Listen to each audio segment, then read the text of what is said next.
이 딥다이브에 오신 것을 환영합니다. 오늘 저희가 함께 살펴볼 자료들은요, 구약 성경에 나오는 여호와의 영이라는 존재에 대한 아주 근본적인 질문을 던지고 있습니다.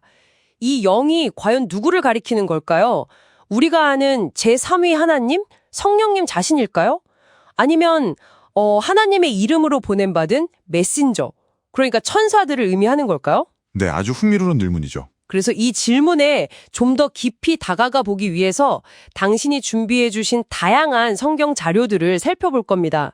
창세기부터 시작해서 에스겔, 시편, 또 신약의 베드로서신까지 아주 폭넓게 다뤄볼 예정입니다. 이번 딥다이브의 목표는 명확합니다. 이 여호와의 영에 대한 두 가지 주요 관점, 그리고 그 근거들을 한번 명확하게 파악해 보는 거죠. 자, 그럼 바로 시작해 볼까요? 네, 좋습니다. 먼저 중요한 배경 지식을 하나 짚고 넘어가야 할 것 같아요. 뭐냐면 하나님은 물론 어디에나 계시죠. 무소부재하시니까요. 그렇죠. 예레미야서나 시편에도 나오고요. 맞습니다. 근데 신약 성경에서 이야기하는 것처럼 성령 하나님께서 믿는 사람 안에 직접 거하시는 것, 흔히 내주라고 하죠. 이게 사실은 예수님의 십자가 사건, 즉 죄사함 이후에 가능해진 개념이라는 겁니다. 요한복음이나 고린도전서에 그런 말씀들이 있죠. 아, 그 차이가 중요하군요. 그러니까 구약 시대에는 신약 시대처럼 성령님이 개개인의 마음속에 항상 머무시는 그런 개념은 아직 명확하지 않았다는 말씀이시네요? 네, 바로 그겁니다.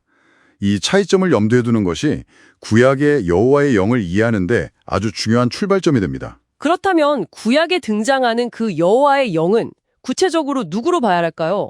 당신의 자료는 크게 두 가지 가능성을 제시하고 있죠. 네, 첫째는 방금 말씀하신 대로 성령 하나님 자신이라는 견해고요. 둘째는 여호와 하나님께 속해서 그분의 이름으로 파견된 영적 존재, 그러니까 천사들이라는 견해입니다. 흥미롭네요. 두 가지 해석이 다 가능하다는 거군요. 맞습니다. 그리고 더 흥미로운 건 뭐냐면 구약의 많은 사례들이 사실 어느 쪽으로 해석해도 말이 된다는 점이에요. 예를 들면 창세기 1장의 창조 때 수면 위를 운행하시던 하나님의 영이 있잖아요. 네, 태초의 그 장면이요. 그리고 요셉이나 부살렐에게 특별한 지혜와 총명을 주셨던 하나님의 영, 출애굽기에도 나오죠. 또 사사시대에 온니엘이나 기드온, 삼손 같은 인물들에게 갑자기 임해서 엄청난 능력을 주셨던 여호와의 영, 이런 경우들이 다 그렇습니다. 성령님께서 직접 역사하셨다고 볼 수도 있고 아니면 천사들이 하나님의 명령을 받아서 수행했다고 볼 수도 있다는 거군요. 그렇죠. 양쪽 해석 다 일리가 있다는 겁니다. 근데 제 생각에는 정말 좀 더 깊이 생각할 거리를 던져주는 건 발람이나 사울 왕의 경우가 아닌가 싶어요. 민수기나 사무엘상에 나오는 이야기들이요. 아, 네. 그 부분들이 특히 논쟁적이죠. 특히 사울 왕 같은 경우는 여호와의 영이 임해서 예언도 하다가 나중에는 그 영이 떠나고 심지어 여호와께서 부리시는 악령이 그를 번뇌하게 했다고 나오잖아요. 사무엘상 16장에요. 잠깐만요. 하나님이 부리시는 악령이란요? 이건 우리가 아는 거룩하신 성령님의 속성과는 너무 거리가 멀어 보이는데요. 바로 그 지정입니다. 거룩하신 성령님께서 악한 영처럼 혹은 악한 일을 위해서 임하셨다가 떠나가신다고 생각하기는 좀 어렵죠. 그래서 이 구절이 여호와의 영이라는 표현이 때로는 성령님 자신이 아니라 하나님의 특정 목적을 수행하는 천사, 심지어는 그분의 통제하에 있는 다른 영적 존재를 가리킬 수도 있다는 주장의 강력한 근거가 되는 겁니다. 아, 그렇군요. 그 표현 자체가 반드시 성령님만을 지칭하는 고유명사가 아닐 수도 있다는 거네요. 네, 그럴 가능성이 있다는 거죠. 다윗이 시편을 쓸 때나 다른 선지자들이 성경을 기록할 때 임했던 영도 마찬가지입니다. 베드로서에도 나오죠.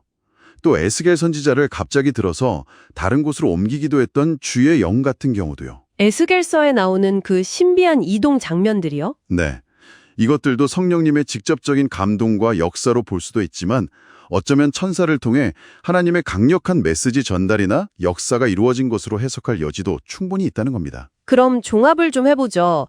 여호와의 영이라는 표현이 궁극적으로는 성령 하나님의 활동을 포괄할 수는 있지만 구약시대의 맥락에서는 신약에서처럼 믿는 자 안에 내주하시는 개념과는 좀 다르게 이해해야 할 수도 있다. 때로는 하나님께서 천사와 같은 영적 존재들을 통해서 당신의 뜻을 이루시는 방식으로 역사하셨을 가능성, 자료들이 이런 점들을 시사하고 있다는 거군요. 네, 맞습니다. 요한계시록에 나오는 7영이라는 표현도 사실 성령님의 충만하심이나 다양한 사역을 나타내는 것으로 해석되기도 하잖아요. 이처럼 영이라는 표현이 꼭 단일한 방식으로만 쓰인 것은 아닐 수 있다는 점을 열어둘 필요가 있습니다. 구약시대에는 하나님께서 세상을 다스리시고 소통하시는 방식이 어쩌면 신약시대와는 다른 양상들을 포함하고 있었을 수 있다는 거죠. 자, 그럼 이 모든 논의를 통해 우리가 얻을 수 있는 핵심적인 통찰은 무엇일까요? 결국 당신의 자료가 우리에게 보여주는 건 구약에 나타난 여호와의 영의 활동에 대해 최소한 두 가지 해석이 가능하다는 점인 것 같습니다. 하나는 성령 하나님의 직접적인 역사, 다른 하나는 천사를 통한 대리 역사. 네, 그렇습니다. 그리고 여기서 정말 중요한 것은 이거예요. 성령께서 직접 일하시든 아니면 천사들을 통해 일하시든 그 모든 역사의 궁극적인 주관자는 결국 하나님 한 분이시라는 사실입니다. 아, 그 점은 분명하네요. 그렇죠. 천사가 하나님의 명령을 수행한다고 해도 그 천사를 존재하게 하시고 또 능력을 주시는 분은 결국 하나님이시니까요. 어떤 방식으로 나타나든 그것은 하나님의 주권적인 역사라고 봐야 하는 거죠. 그렇군요. 방식은 다를 수 있어도 근원은 하나다. 아주 중요한 지적이십니다. 자, 그럼 이제 마무리할 시간인데요. 마지막으로 당신이 한번 깊이 생각해 볼 만한 질문을 하나 던지면서 이 딥다이브를 마치려고 합니다. 네, 어떤 질문인가요? 전능하신 하나님, 모든 것을 홀로 다 하실 수 있는 분께서 왜 때로는 천사와 같은 피조물, 그러니까 당신이 만드신 존재들을 통해서 일하시는 방식을 선택하셨을까요? 그 이유는 과연 무엇일지 한번 곱씹어 보시는 것도 흥미로운 시간이 될 것 같습니다.